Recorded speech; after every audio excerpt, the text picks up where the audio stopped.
Hello everyone, আশা করি তোমরা খুব ভালো আছো। লাইফ রিলেশনে তোমাদের অনেক অনেক স্বাগত। আজ শুক্রবার সারাটা দিন কি করছি না করছি সবটাই তোমাদের সাথে শেয়ার করতে থাকবো। তো পুরো ভিডিওটা দেখতে থাকো, আশা করি ভালো লাগবে। আর ঠান্ডাটা কেমন পড়েছে বলো, আর এত ঠান্ডায় সবাই কেমন আছো অবশ্যই কিন্তু কমেন্ট করে জানিও। বেশ ভালো ঠান্ডা পড়েছে, তাই জন্য দেখো না গায়ে চাদর দিয়ে তারপরে কাজবাজ করতে হচ্ছে। মানে এত পরিমাণ ঠান্ডাটা পড়েছে কয়েকদিন ধরে, মানে সে কনকনে ঠান্ডা যেন।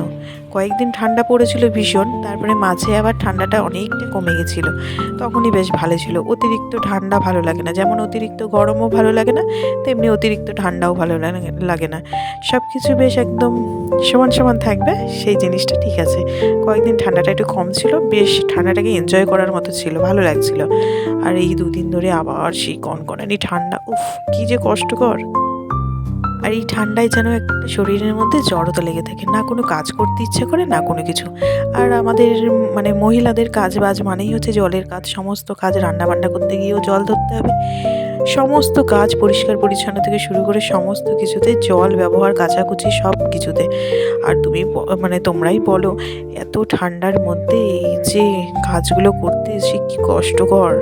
মানে যারা করে তারাই একমাত্র বোঝে। কষ্টকর হলে পরেও কী হবে, সংসার করছি, করতে তো হবেই বলো। সে আমাকেও করতে হবে, তোমাদের সবাইকেই করতে হবে। আর এই দেখো কিভাবে ঘুমোচ্ছে, দেখো এত ঠান্ডা লেগেছে। ও মোটামুটি সোয়েটার মোজা যা পরেছিল সেগুলো পরেই ঘুমিয়ে পড়েছে। আর আমিও আর ছাড়াইনি, কারণ হচ্ছে গায়ে কিচ্ছু রাখে না, জানো না, এত ঘুমের ঘুরে ওলট পালট করে। গায়ে কম্বল থাকে না, কম্বল থাকে নিচে আর ও থাকে কম্বলের ওপরে, তাই জন্য এত বেশি ঠান্ডা পড়েছে। আমি বলছি ঠিক আছে, খালি গায়ে হয়ে গেলে, মানে কম্বল ছাড়া হয়ে গেলে পরেও কোনো অসুবিধা নেই, গায়ে তো মোজা সোয়েটার রয়েছে, কোনো অসুবিধা নেই। যাই হোক, দেখো এদিকে সংসারের কাজকর্মগুলো সব তোমাদের সাথে কথা বলতে বলতে টুকটুক করে সেরে নিচ্ছি।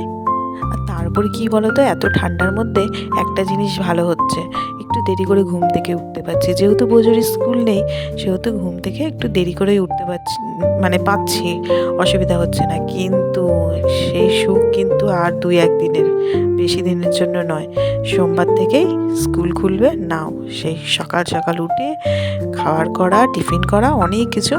উফ, সেই কথা চিন্তা ভাবনা করলে মনে হচ্ছে যেন দিনগুলো যেন থমকে যায়, আর যেন এগিয়ে না যায়। ওই যে সকালে ওঠা যে কী কষ্টকর।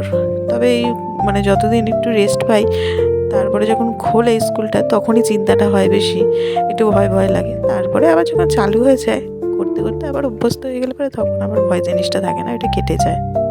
তো এখন দেখো ডাস্টিংয়ের কাজগুলো একটু করে নিচ্ছি। ধুলো বেশ ভালোই পড়েছে, 2 দিন ঠিক মতন মোছাও হয়নি, তাই ভাবলাম আজকে একটুখানি সব কিছু মুছে ফেলি। তো এদিকে দেখো সব মুছে ফেলছি, আর এদিকে বোঝো তো কখন ঘুম থেকে উঠে গেছে, ফ্রেশ হয়ে এসে এখন আমার পেছু পেছু কতক্ষণ ঘোরাঘুরি করবে, এটা ওটা কত কী কথা, ওর ঘুম থেকে উঠে সেগুলো সারতে থাকবে। তো ওকে এখনও গরম জল ওইসব কিছুই দেওয়া হয়নি। আমি বললাম একটুখানি বস, একটু ঘরটা পরিষ্কার করে ঝাড় দিয়ে নিই, হাতটা ফাঁকা হলে তারপরে ওকে গরম জল, চ্যবনপ্রাশ যেগুলো দিই আর কি সকালবেলা, সেগুলো দেবো। তো ওদিকে ওইগুলো দেওয়া হয়ে গেছে, বাদাম কিশমিশ এসব সব খাওয়া হয়ে গেছে, এখন পড়তে বসিয়েছিলাম। তো কিছুটা পড়াশোনা হয়ে গেছে, দেন রুটি খেতে দিয়েছি। তো এখন আর খাইয়ে দেওয়ার কোনো গল্প নেই, রুটি আর এখন আমি খাইয়েও দিই না, অনেকক্ষণ মুখে রেখে দেয়, তো ওকে হাত দিয়েই খেতে বলি। তো ওদিকে ও রুটি খাচ্ছে, মানে গুড় দিয়ে খাচ্ছে, এখন তো গুড় ভক্ত হয়ে গেছে খুব, রুটি গুড় দিয়ে খাচ্ছে। আর ওদিকে আমি ওর কোশ্চেনগুলো টুকে দিচ্ছিলাম। দিয়ে ওর পড়াশোনা, মানে সকালের পড়াশোনাটা হয়ে গেছে মোটামুটি। তো ওদিকে ওকে বললাম ঠিক আছে, এবার তুই তোর মতন খেলা কর। তা চলে আসলাম রান্নাঘরে। ওইদিকে একটা ডাব কেটে নিচ্ছি, ডাবের জলটা বোজোকে দেবো। আসলে কি হয়েছে জানো তো, মানে গতকাল হঠাৎ করে সকালবেলা দেখছি ঘুম থেকে ওঠার পর নাক দিয়ে রক্ত বেরোচ্ছে। আসলে শরীরটা ভীষণ পরিমাণে কষে গেছে।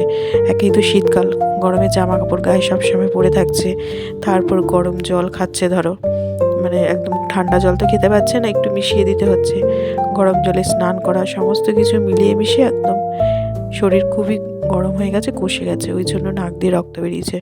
সেই জন্য এই কালকেও ডাব খাইয়েছি, আজকেও একটা ডাব কেটে দিলাম। তো ওকে ওদিকে ডাবটা মানে ডাবের জলটা দিয়ে এদিকে আমি আবার রান্নাঘরে রান্না করতে শুরু করে দিয়েছি। তো দেখো লাউ ঘন্ট বসিয়েছি। এই লাউটা আগের দিন সে বাপের বাড়ি গিয়েছিলাম, তো মা দিয়ে দিয়েছিল গোটা একটা লাউ। তো কতদিনে শেষ করবো আমরা জানি না, লাউটা বেশ বড় সড়োই ছিল। আর ওদিকে ভাত বসিয়ে দিয়েছি, আর বেগুন পোড়া টমেটো পোড়া করে নিয়েছি। শীতকালে এই খাবারটা থাকলে পরে বেশ জমেই যায় খাওয়া দাওয়া কিন্তু। আর এদিকে রান্না করতে করতে একটা পার্সেল চলে এসছে আমার। তো গতকালই অর্ডার দিয়েছিলাম, তো আজকেই দেখলাম চলে এসেছে।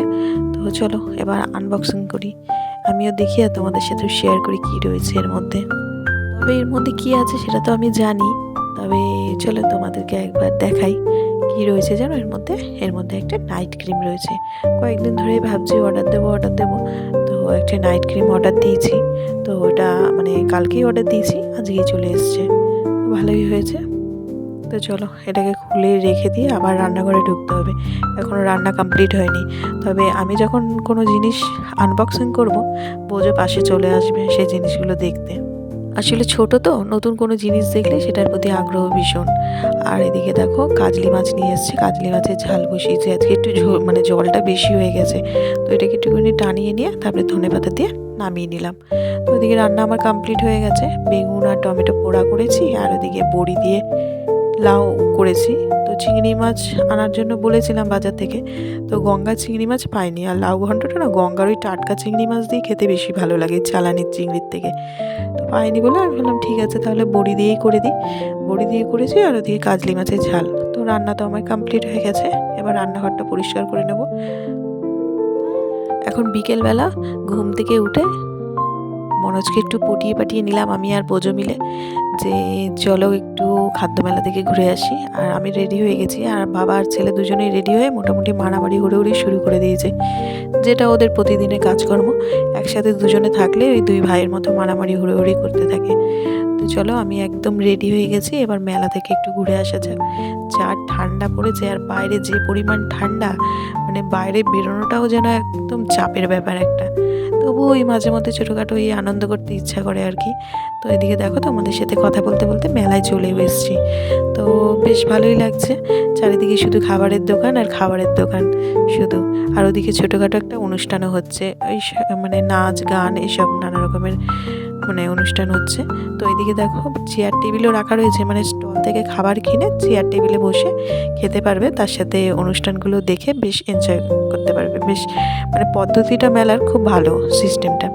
তো এদিকে দেখো এগুলো হোমমেড চকলেটস, বোঝো দেখেই ব্যাস ওর পছন্দ হয়ে গেছে, চলে এসছে এখানে চকলেট কিনতে। তো চকলেট কেনা হলো, তারপরে ফিশ বোল খাওয়া হয়েছে, তারপরে লোটে মাছের পাকোড়া খাওয়া হয়েছে। এসব খেয়ে এখানে বসে বসে একটুখানি এই অনুষ্ঠান দেখছিলাম।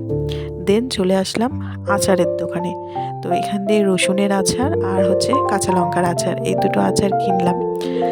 আর এদিকেও দেখো চারিদিকে শুধু খাবারের দোকান আর খাবারের দোকান, বেশ ভালো লাগছে। দেন চলে আসলাম এখানে আর একটা খাবারের স্টলের সামনে, এটা হচ্ছে চকলেট হাট থাইল্যান্ড স্পেশাল লেখা রয়েছে। তো এখানে থেকে হচ্ছে ওই পটেটো রিং অর্ডার দেওয়া হয়েছে, বোজন নাকি পটেটো রিং খাওয়ার ইচ্ছা হয়েছে, তো ওখানে ওটা খাওয়া দাওয়া হলো। দেন চলে আসলাম হচ্ছে মকটেল কাউন্টারে।